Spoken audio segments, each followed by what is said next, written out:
હવે એક પણ ભ્રષ્ટાચારીને છોડવાના નથી। આ મંચ પરથી જાહેરમાં કહેવા માંગુ છું કે ગુજરાતમાં જેટલા પણ ભ્રષ્ટાચારી અધિકારીઓ છે સાંભળી લેજો। ગુજરાતમાં જેટલા પણ ભ્રષ્ટાચારી રાજકારણીઓ ભાજપના મંત્રીઓ નેતાઓ છે સાંભળી લેજો।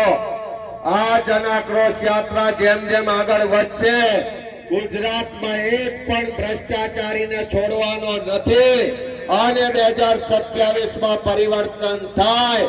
એક પણ ભ્રષ્ટાચારી બહાર નહીં હોય, તમામને જેલના સળિયા પાછળ નાખવાના સંકલ્પ સાથે આ યાત્રા લઈને નીકળ્યા છે।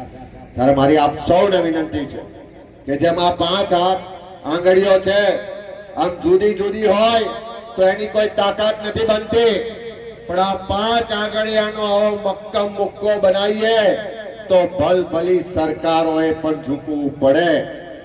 આપણા બધાના જુદા જુદા પ્રશ્નો છે, જુદી જુદી ફરિયાદો છે, તકલીફો છે, પણ બધા જ ભેગા થઈને લડીશું તો કોઈ આપણને હરાવી શકવાનું નથી।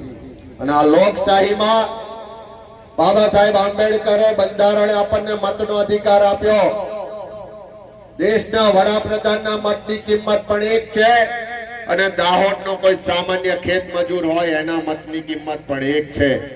એકવાર તાકાતથી, એકવાર વિચારીને, કોઈ પણ લોભ લાલચ શરમમાં આવ્યા સિવાય તમારા દીકરા દીકરીઓના ભવિષ્યની ચિંતા કરી, આપણી જે અસ્મિતા છે એની ચિંતા કરી, આપણી પર જે અત્યાચાર થાય છે, અન્યાય થાય છે, ભેદભાવ થાય છે એને એકવાર યાદ કરીને આવતી તાલુકા જિલ્લા પંચાયતમાં બતાવી દો કે આદિવાસીનો પાવર કેવો છે, આદિવાસીનો કરંટ કેવો છે।